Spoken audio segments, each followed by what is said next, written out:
Hello everyone, welcome back to my YouTube channel. तो आज की क्लास में हम लोग बात करेंगे केमिस्ट्री का एक बहुत ही महत्वपूर्ण टॉपिक्स के बारे में, मैटर के बारे में। ठीक ना। तो थोड़ा सा हम लोग केमिस्ट्री का भी बेसिक देखेंगे ताकि हम लोग को हाई लेवल में जो जाएंगे तो वहाँ हमें पदार्थ समझने में दिक्कत ना हो, सॉलिड क्या है, गैस क्या है, लिक्विड क्या है, ये सभी समझने में हमें कोई परेशानी नहीं हो। ठीक ना। इसीलिए हम लोग क्या करेंगे, पहले बेसिक को देखेंगे। तो बेसिक को देखने से पहले हम लोग क्या करेंगे, केमिस्ट्री का कुछ डेफिनेशन देखेंगे। आप सबको को पता होगा केमिस्ट्री क्या है। केमिस्ट्री एक साइंस का ही ब्रांच है, शाखा है, जिसके अंतर्गत हम लोग क्या करते हैं, यानी कि पदार्थ के गुणों के संरचना के बारे में और उसके संगठन के बारे में, मीन्स प्रॉपर्टीज हो गया, स्ट्रक्चर हो गया। उसके बाद बात करेंगे हम लोग क्या, यानी कि कंपोजिशन, संगठन के बारे में हम लोग बात करते हैं इसमें। ठीक ना। और इसी के बारे में हम लोग जो स्टडी करते हैं उसी को हम लोग क्या कहते हैं, केमिस्ट्री कहते हैं। ठीक। तो केमिस्ट्री का आप लोग को फादर के बारे में पता होगा, एंटोनी लेवोजियर या लवाजे, उसी को बोलते हैं। ठीक। उसके बाद बात करेंगे हम लोग क्या, मैटर के बारे में। हमने यहाँ लिखा भी है क्लासिफिकेशंस ऑफ मैटर, मीन्स पदार्थ का वर्गीकरण। पदार्थ का वर्गीकरण से पहले हम लोग क्या करेंगे, मैटर का डिफिनेशन को देखेंगे। मैटर होता क्या है। तो मैटर क्या होता है कि मैटर एक जैसे ऑब्जेक्ट है, वो ऑब्जेक्ट अगर कोई स्थान को ऑक्यूपाई कर रहा है, छेक रहा है, या अवरोध उत्पन्न कर रहा है, रुकावट, हिंड्रेंस है ना, वहाँ उत्पन्न कर रहा है, या उस पर कोई कुछ वॉल्यूम हो, उसका वेट हो, उसी को हम लोग मैटर कहते हैं। अगर सरल भाषा में हम लोग जानना चाहे तो वो वस्तु जो स्थान गिरे, जिसमें द्रव्यमान हो, आयतन हो और जो अवरोध उत्पन्न करे, that is called matter. Example अगर हम लोग देखना चाहे मैटर की, हवा हो गया, एयर, एयर भी क्या है, एक पदार्थ है। ठीक ना, मैटर है। एयर हो गया, गैस हो गया, ये सभी मैटर का एग्जाम्पल है। ठीक ना। उसके बाद अब हम लोग क्लासिफिकेशन और मैटर की बात करेंगे। मैटर को हम लोग किस तरह से क्लासिफिकेशन कर सकते हैं और किस तरह से हमें पढ़ना है। ठीक। तो सबसे पहले हम लोग देखेंगे क्लासिफिकेशन में, इसको दो तरह से क्लासिफिकेशन किया गया है। एक आपका है क्या, भौतिक अवस्था के आधार पर, है ना, फिजिकल स्टेट में, है ना, भौतिक अवस्था। एक क्या है आपका, भौतिक अवस्था या भौतिक वर्गीकरण बोल दीजिए इसको, वर्गीकरण लिखते हैं। ठीक ना, वर्गीकरण, क्योंकि यहाँ पर भी वर्गीकरण हमने लिखा है तो यहाँ भी वर्गीकरण होगा, भौतिक वर्गीकरण। और एक लिखेंगे हम लोग क्या, केमिकल क्लासिफिकेशन, मीन्स रासायनिक वर्गीकरण, रासायनिक वर्गीकरण। क्लियर है। अब देखेंगे हम लोग कि भौतिक वर्गीकरण में पदार्थ को कितने भागों में बांटा गया है, कितने वर्गों में विभाजित किया गया है। तो भौतिक वर्गीकरण में जो है पदार्थ को 3 पार्ट में विभाजित किया गया है। कितने, क्या हमने बोला, भौतिक वर्गीकरण में पदार्थ को कितने, 3। तो आपको लिखना है तीनों को। एक है क्या आपका, ठोस, सॉलिड जिसको बोलते हैं आपने, है ना, ठोस, द्रव्य, गैस, जिसको आप सॉलिड, लिक्विड एंड गैस के नाम से जानते हैं। सॉलिड, ठोस, लिक्विड, द्रव्य और गैस, गैस हो जाता है। क्लियर है।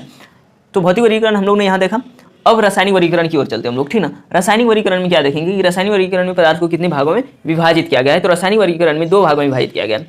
एक आपका क्या है, शुद्ध पदार्थ और एक अशुद्ध पदार्थ। यहाँ से हम लोग लिखेंगे, काफ़ी इसी तरह से आपको डायग्राम बनाना है ताकि आपको समझने में दिक्कत ना हो। शुद्ध पदार्थ,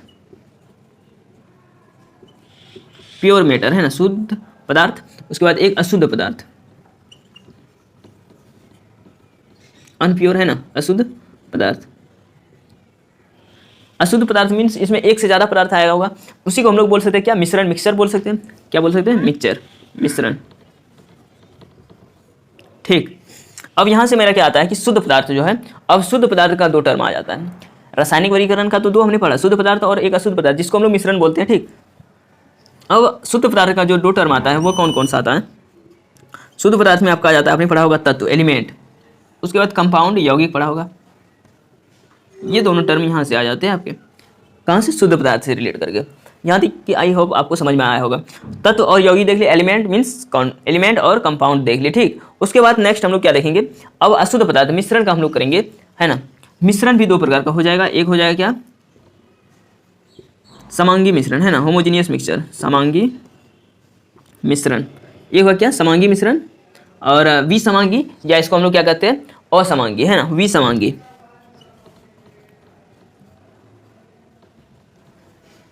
है ना। इस तरह से हम लोग मिश्रण को भी 2 पार्ट में विभाजित कर दिए। क्लियर है। अब आप लोग को और एक बात पता होगा कि आप लोग जो पढ़ते होंगे धातु, अधातु, उपधातु, ये किसका टर्म है, तो ये मेटल, एलिमेंट का टर्म है। इसीलिए इसको भी हम लोग विभाजित करेंगे 3 पार्ट में। धातु मीन्स मेटल, अधातु, यहाँ पर अगर हम लोग और यहाँ अधातु लिखे, अधातु, और इसको बोलते हैं उपधातु। यहाँ हमने क्यों लिखा, क्योंकि ये दोनों धातु और अधातु के बीच जिस मेटल का गुण होता है उसी को हम लोग कहते हैं उपधातु। क्लियर है। मेटल, नॉन मेटल और मेटलॉइड्स। ठीक।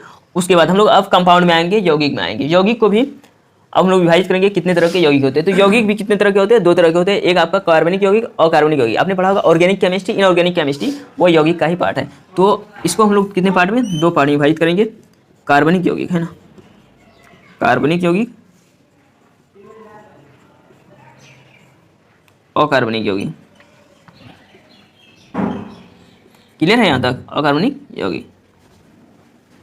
इस तरह से हम लोग टोटली मैटर को हम लोग ने विभाजित किया। एक बार और हम लोग रफ वे में देख लेते हैं। क्लासिफिकेशन ऑफ मैटर मींस पदार्थ का वर्गीकरण। किसके बारे में हम लोग जानेंगे, पदार्थ के बारे में जानेंगे। पदार्थ का वर्गीकरण क्या होगा उसके बारे में, ठीक ना। इसको हमने 2 टर्म में लिया, एक फिजिकल यानी कि फिजिकल क्लासिफिकेशन और एक केमिकल क्लासिफिकेशन मींस रासायनिक वर्गीकरण, उसका फिजिकल मींस भौतिक वर्गीकरण, ठीक। फिर हमने क्या किया कि भौतिक वर्गीकरण को हमने 3 टर्म में लिया, एक सॉलिड, लिक्विड एंड गैस। इसके बारे में आप लोगों ने पढ़ा भी होगा। सॉलिड, लिक्विड और गैस जो है ये भौतिक परिवर्तन है, ठीक। उसके बाद नेक्स्ट हमने केमिकल क्लासिफिकेशन में देखा शुद्ध पदार्थ और अशुद्ध पदार्थ, शुद्ध पदार्थ और अशुद्ध पदार्थ। 2 हो गया किसका, केमिकल का, ठीक। अब शुद्ध पदार्थ में फिर हमने देखा 2 टर्म आ रहा है, एक तत्व और एक यौगिक।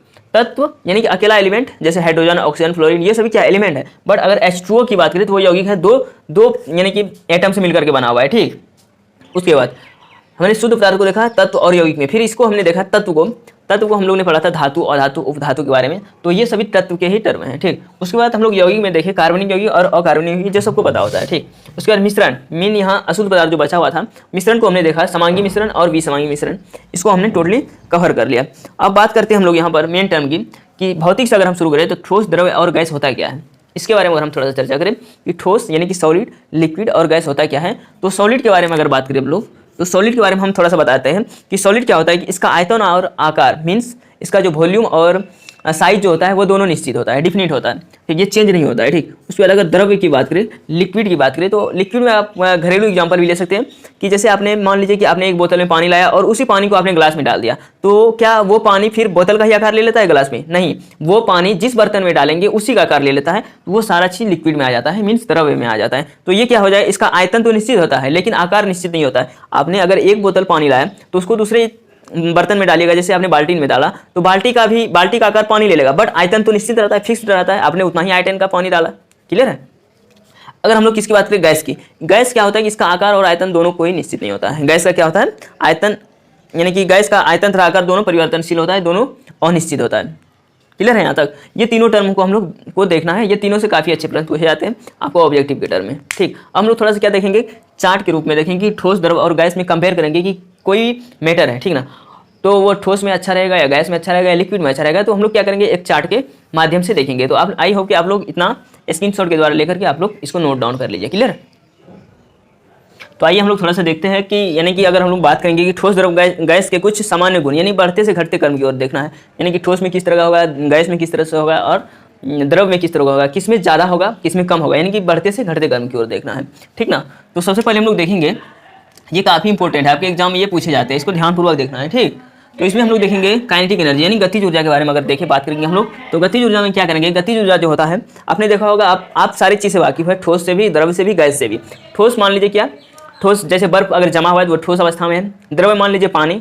गैस का अगर एग्जांपल देंगे, गैस आप लोग देखे ही होंगे, है ना, किसी भी तरह का गैस, मार्स गैस हो, कोल गैस हो, सभी तरह के गैस आपने देखे होंगे, ठीक ना। उसमें जो आप देखेंगे कोलिजन, है ना, काइनेटिक एनर्जी उसमें जो देखे होंगे आप, काइनेटिक एनर्जी अगर गैस की अगर बात करें तो गैस क्या होता है कि उसको जैसे ही फ्री स्पेस मिलता है वो यानी कि काफ़ी तेज़ी से निकलता है, लेकिन द्रव की बात करें तो वो काफ़ी थोड़ा स्लो जाता है ठोस से, गैस से। उसके बाद ठोस तो काफ़ी स्लो जाएगा क्योंकि ये जमा हुआ अवस्था में रहता है। क्लियर है। तो काइनेटिक एनर्जी देखेंगे सबसे ज़्यादा किसका होता है, ठोस का, उसके बाद द्रव्य का, उसके बाद गैस का होता है। क्लियर है यहाँ तक। उसके बाद घनत्व, डेंसिटी की अगर बात करें तो डेंसिटी सबसे ज़्यादा किसका होता है, डेंसिटी जो सॉलिड स्टेट में रहता है उसका डेंसिटी ज़्यादा होता है। उसके बाद जो द्रव में रहेगा उसका डेंसिटी होगा, उसके बाद जो गैस में रहेगा उसके सबसे कम होगा डेंसिटी। उसी को हमने लिखा है डेंसिटी में कि सबसे ज़्यादा ठोस का होता है, उसके बाद द्रव्य का, उसके बाद गैस का। क्लियर है, ठीक। तीसरा की अगर बात करें, अंतराणविक आकर्षण बल, मीन्स दो यानी कि दो मैटर के बीच जो अंतराणविक आकर्षण बल होगा वो किस तरह का होगा, सबसे ज़्यादा किस में होगा। आप बर्फ को देखे होंगे, पानी और गैस को ले लीजिए, ये तीन से कंपेयर कीजिए, ठीक ना। बर्फ क्या होता है कि अपने आप में जुड़ा हुआ रहता है, जब उसको तोड़िएगा तो काफ़ी वो जुड़ा हुआ रहता है, लेयर बाय लेयर, है ना। तो ठोस में जो है काफ़ी ज़्यादा आकर्षण बल के साथ वो जुड़ा होता है, द्रव में थोड़ा कम रहता है। पानी को देखिएगा थोड़ा, है ना। उसके बाद गैस को देखिएगा तो काफ़ी कम रहता है, यानी उसका अणु इधर उधर रहता है काफ़ी ज़्यादा, उसको इस फ्री स्पेस मिलने के बाद वो निकल जाता है काफ़ी पिकअप में, ठीक ना।